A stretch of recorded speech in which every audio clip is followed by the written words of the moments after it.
한반도를 향해 북상하고 있습니다. 다시 찾아온 태풍에 농가들의 고심은 커지고 지역 행사들은 취소되거나 연기되고 있습니다. 화성 연쇄살인 사건의 유력 용의자 이춘재가 추가 범행을 자백했습니다. 이 중 2건은 청주 지역에서 저지른 것으로 알려졌습니다.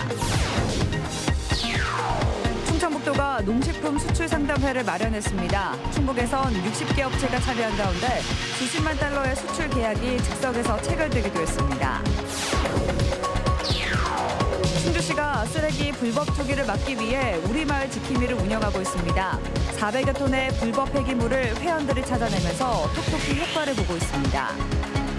여러분 안녕하십니까. CJB 8시 뉴스 시작합니다. 때 아닌 가을 태풍이 3차례나 올라오면서 수확철을 맞은 농가들의 고심이 더욱 커지고 있습니다. 지역 축제들도 줄줄이 축소되거나 취소되고 있습니다. 박원 기자가 취재했습니다. 태풍 미탁이 한반도를 향해 북상하고 있습니다. 충북은 오늘 밤부터 태풍의 영향권에 들어 내일 오전까지 많은 비와 함께 강한 바람이 불 것으로 보입니다. 기상청은 최대 초속 30m의 강풍과 함께 80에서 150mm의 비가 쏟아질 것으로 예상하고 있습니다. 18호 태풍 미탁은 현재 중심 기압은 980헥토파스칼이며 중심 최대 풍속은 시속 104km의 속도의 강한 바람이 불고 있습니다. 이에 따른 시설물 피해와 농작물 피해에 각별히 주의하시기 바랍니다. 열흘 만에 다시 찾아온 태풍 소식에 과수농가는 울상입니다.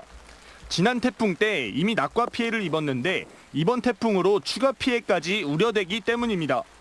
미리 떨어지기 전에 수확을 많이 했지만은 남아있는 것들도 아직 많기 때문에 좀 걱정스럽긴 합니다. 아프리카 돼지열병에 태풍까지 북상하며 지역 행사들은 줄줄이 취소되거나 연기되고 있습니다. 청원생명축제는 내일 오전 임시 휴장하고 오후에 재개장하기로 결정했습니다.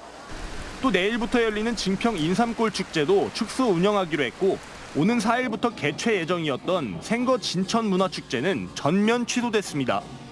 당초 내일 개막 예정이던 영동의 난개 국악축제도 하루 미뤄 4일부터 사흘간 진행하기로 했습니다. CJB 뉴스 박원입니다. 화성 연쇄살인 사건의 유력 용의자 이춘재가 화성 사건 외에 추가 범행도 자백했습니다. 이 중 2건은 청주 지역에서 저지른 것으로 밝혀지면서 경찰은 당시 청주 지역 미제 사건들을 다시 들여다보고 있습니다. 이태영 기자입니다.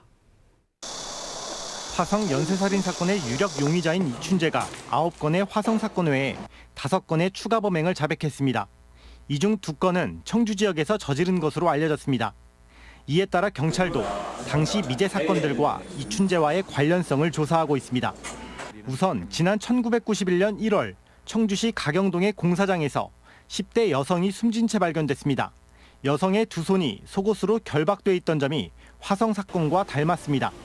당시 경찰이 검거했던 10대 남성이 무죄 판결을 받았는데 경찰은 이 사건과 이춘재와의 관련성을 살펴보고 있습니다.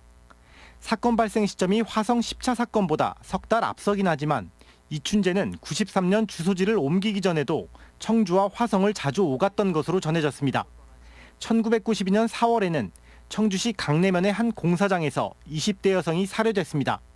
이 사건 또한 시신의 양손이 스타킹으로 묶여 있었고 미제 사건으로 남아 있습니다. 1992년에는 부녀자 살인 사건이 연이어 발생하기도 했습니다. 경기 남부지방경찰청은 최근 청주 지역 경찰서를 방문해 91년부터 94년 사이 청주에서 발생한 미제 사건들을 다시 확인했습니다. CJB 뉴스 이태현입니다.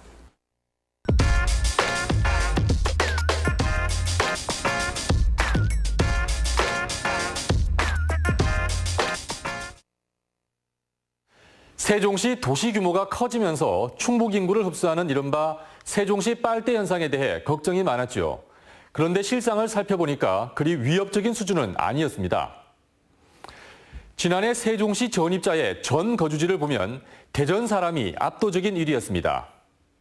충북은 6천 명 가까이 되는데 경기도 충남에 이은 4번째였습니다. 이 숫자가 충북에 과연 어떤 영향을 미쳤나 한번 보시겠습니다. 2012년도엔 타 시도에서 충북으로 전입해온 인구가 7만 8천여 명, 충북에서 타 시도로 전출간 인구가 7만 4천여 명으로 충북에 4,600여 명이 순유입됐습니다. 그런데 2018년도에도 별 차이가 없습니다. 오히려 전입 인구가 좀 더 늘어나서 순유입 인구는 증가했습니다. 그럼 2012년과 2018년 사이엔 어떤 변화가 있었나 궁금하실 텐데 표를 보시면 이때도 순유입 인구가 마이너스가 된 적이 한 번도 없었습니다. 좀 더 자세히 이동 지역을 보시겠습니다. 지난해 타시도 전출지 1위는 물론 세종시였습니다. 타시도로 이사간 충북 사람 100명 중 8명이 세종시로 전입했다는 얘기입니다. 그런데 타시도에 살다가 충북으로 이사온 사람 역시 세종시가 1위였습니다. 마지막으로 타시도 전출 비율입니다. 충북은 지난해 35%로 집계됐습니다. 주소지를 옮긴 100명 중에 35명은 타시도로 갔고 나머지 65명은 충북 내 인구 이동이었다는 얘기입니다. 화면을 보시면 타시도 전출 비율이 충청권에서 충북이 가장 낮은 수준입니다. 충북은 세종시가 빠르게 성장하는 걸 바로 옆에서 지켜보면서 당초에 가졌던 기대감보다는 경계심이 커졌던 게 사실입니다. 세종시와 등을 지기보다는 협력하고 상생하는 게 서로에게 득이 될 것입니다. 팩트 더하기였습니다. 충청북도가 농식품 수출 시장 다변화를 위해 대규모 수출 상담회를 마련했습니다. 9개국 42명의 해외 바이어가 행사장을 찾았고 충북 지역 60개 농식품 기업이 참여해 활발한 상담을 벌였습니다. 구준회 기자입니다. 충청북도가 마련한 농식품 수출 상담회입니다. 테이블마다 바이어와 수출업체 간 상담이 한창입니다. 충북의 농식품 수출액은 해가 갈수록 꾸준히 늘고 있습니다. 하지만 일본 의존도가 3분의 1을 넘을 정도로 과도하고 상위 5개 나라가 62%를 차지합니다. 갑작스런 시장 변화에 취약한 구조입니다. 상담회엔 중국, 태국, 베트남 등 9개국 42명의 바이어가 참가했습니다. I'm interested in Korean food because of the K-pop culture and also a lot of K-drama, very famous, and also everyone likes kimchi and ramen. 충북에선 60개 업체가 참여한 가운데 수십만 달러의 수출 계약이 즉석에서 체결되기도 했습니다. 업체들은 시장 편중을 개선하고 급성장하는 아시아 시장을 선점하는 데 도움이 될 것으로 기대하고 있습니다. 안정적으로 수출을 해서 매출을 꾸준히 이루어보고 싶어서 참가 신청을 했습니다. 각종 지원에 나선 충청북도는 올해 수출 목표액을 5억 달러로 높여 잡았습니다. 우리 충청북도는 우선 물이 아주 깨끗하고 토양이 비옥하고 농식품 수출의 최적지라고 생각합니다. 도는 12월에도 대규모 수출 상담회를 개최해 추가 해외 판로 확보에 나설 예정입니다. CJB 뉴스 구준혜입니다. 쓰레기와의 전쟁을 선포한 충주시가 일단은 유리한 고지인 것으로 보입니다. 가장 먼저 내 고장은 내가 지킨다는 우리마을 지킴이 활동이 효과를 보고 있습니다. 김기수 기자가 취재했습니다. 마을 뒷산에 몰래 버린 음식물 쓰레기가 넘쳐납니다. 폐기물이 쌓여 작은 산까지 이뤘고 제대로 처리하는 비용만 6천여만 원에 달합니다. 하지만 최근 들어선 불법 투기 즉시 투기 사실을 확인하는 시스템이 가동되기 시작했습니다. 충주시 동양면과 중앙탄면에 몰래 버린 수백 톤의 건설 철거 폐기물은 우리마을 지킴이 회원들이 찾아냈습니다. 우연히 이 길을 보니까 여기 하얀 게 밑에 모퉁이 조금 보여서 그래서 올라와 보니까 이렇게 많이 갖다 투기가 돼 있더라고요. 우리마을 지킴이가 활동을 시작하고 적발된 불법 투기 건수는 7건. 400여 톤의 불법 폐기물을 우리마을 지킴이들이 찾아낸 겁니다. 제때 확인하고 처리하지 않았다면 2억 원에 가까운 세금이 들어갑니다. 사후적으로 조치하게 되면 많은 인력, 또 많은 시간, 또 많은 비용이 투자되기 때문에 저희들이 예방적 조치가 가장 중요하다고 생각합니다. 충주시의 우리마을 지킴이는 337개 마을, 충주시 전역에서 24시간 감시 활동 체계를 구축해 활동하고 있습니다. CJB 뉴스 김기수입니다. 아프리카 돼지 열병이 발생한 상황에서도 청주공항을 통해 불법으로 해외 축산물을 들여오다 적발되는 사례가 끊이질 않고 있습니다. 농림축산검역본부는 지난 한 달 청주공항에서 적발한 해외 축산물 반입 사례는 71건이라고 밝혔습니다. 다만 바이러스가 검출되지는 않았다고 덧붙였습니다. 검역본부는 육류와 햄, 소시지 등 해외 축산물 반입을 엄격히 제한하고 있으며 위반 시 최대 1,000만 원의 과태료를 부과하고 있습니다. 2019 제천 한방바이오 박람회가 오늘부터 한방엑스포공원과 구 동명초 자리인 여름광장 일원에서 열립니다. 이번 바이오 박람회에서는 한방 힐링 체험과 테마 체험 등 한방 바이오를 소재로 한 다양한 체험 프로그램을 즐길 수 있습니다. 청주시의회 예산결산특별위원회에서 삭감된 문화제조창 내 열린도서관 운영비가 오늘 본회의에서 부활했습니다. 청주시의회는 열린도서관 운영비 2억 2천여만 원을 되살리는 추가 경정 예산안 수정안을 투표 끝에 원안 의결했습니다.